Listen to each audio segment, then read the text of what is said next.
Ya ha pasado más de un año desde que inició la pandemia del COVID-19 en México y otros países latinoamericanos. Lo que muchos gobiernos no pudieron hacer a su tiempo, lo han tratado de remediar de una forma u otra. Es decir, quieren limpiar su error a última hora, ya sea en el ámbito económico, académico o de la parte fundamental que es la salud. Pero ¿qué hay en México? Como mencionamos en un video anterior, muchos quieren desahogarse buscando un solo culpable. Si no es la 4T o López-Gatell, es a la población irresponsable que no tomó cartas en el asunto. Pero muchos se hacen la misma pregunta: ¿se pudo evitar este desastre?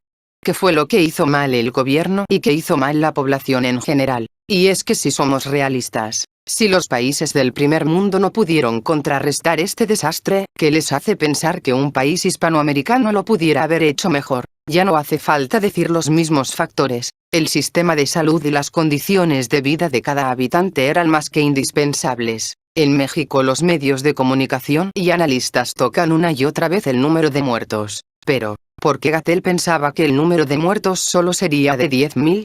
Fácil. Porque si en China, que fue el lugar donde se originó la pandemia y que además es el más sobrepoblado, solo tuvo más de 5.000 muertos, es lógico que hubiera pensado que esa pudo ser la cifra de muertos en el país. Sin embargo, fue todo lo contrario. Los muertos se debieron a otros factores, como por ejemplo, muchas de las personas que contrajeron el virus tenían problemas relacionados con la diabetes, obesidad y problemas respiratorios. Y si le agregamos el mito o rumor de pacientes que murieron de otra enfermedad pero que fueron catalogados como pacientes muertos por COVID, las cosas cambian. En sí ya no tiene sentido buscar culpables o pensar en el hubiera. Pero, solo por suponer, ¿cómo pudo México evitar este desastre que pareciera no tener un fin absoluto pese a que ya han llegado vacunas, aunque estas no se aplican de forma acelerada o de forma efectiva? Pero primero, recordemos que esto solo es una teoría. Y recordemos que la OMS y los investigadores nunca dieron una característica específica sobre el virus, desde las propiedades de la bacteria hasta la forma de contrarrestar su contagio o la forma de combatirla. 1. Cuando se haya dado a conocer el primer contagio, lo más razonable es que todos los aeropuertos hubieran cancelado vuelos y hubieran cerrado las entradas al país. Es decir, ningún avión, barco o vehículo debió haber ingresado a territorio nacional. Incluso se debieron cancelar viajes al interior del país, cancelando vuelos nacionales y viajes en autobús hacia otros estados. 2. Una vez que se haya anunciado el primer contagio, se debió hacer un rastreo exhaustivo del paciente cero, desde el vuelo que tomó hasta los lugares en los que se encontró y todas las personas con las que tuvo contacto cuando ingresó al país. 3. Se debieron cancelar eventos masivos a última hora como medida de seguridad extrema. En esos tiempos se desarrollaban eventos como los carnavales, la Liga MX, convenciones y demás conciertos y eventos recreativos. Bueno, de haberse cancelado a última hora y de existir un control de la pandemia absoluta en base al aislamiento, estos eventos pudieron retomarse y no cancelarse de forma definitiva.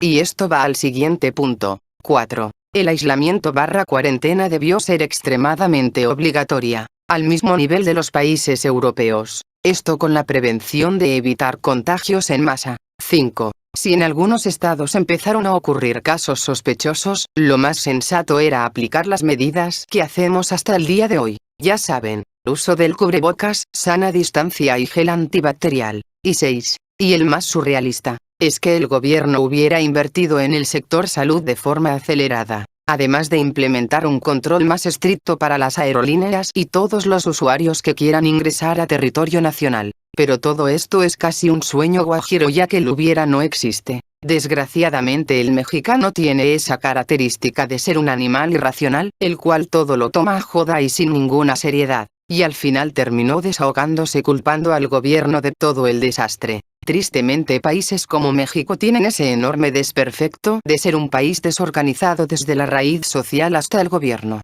México tuvo varios factores a su favor, debido a que es un país extremadamente grande a comparación de los demás países europeos, y esto hace que no sea muy densamente poblado como para que el virus se expandiera de forma rápida. Pero, ¿cómo controlas a un montón de gente que vive del libertinaje y de la irreverencia? Peor, Cuando muchos son comerciantes ambulantes, tienen un pequeño negocio o buscan la forma de generar ingreso a través de empleos informales que se originan gracias a eventos como ferias patronales y fiestas particulares. Y lo más chusco, es que muchos comparan este evento con el virus del 2009, como diciendo que el gobierno de Calderón o cualquier gobierno prianista pudo evitar este desastre.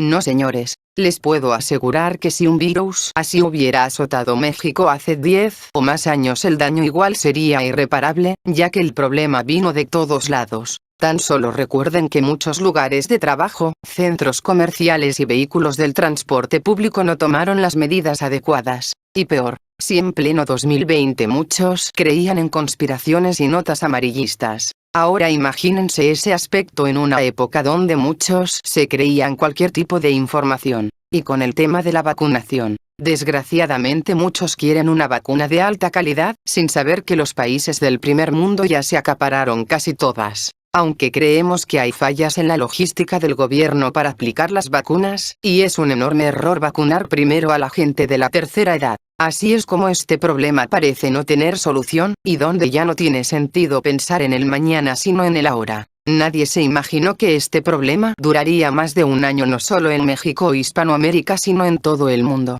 Pensábamos que la normalidad llegaría a mediados del año 2020 o que las cosas se mejorarían para finales de año, y miren, iniciamos el 2021 en cuarentena para muchos. Y aunque los estados bajen considerablemente su número de casos, recordemos que la gente es muy confiada y mientras la vacuna no llegue de forma masiva esto dará mucho de qué pensar, así que tomen sus precauciones y nada más. Bye bye.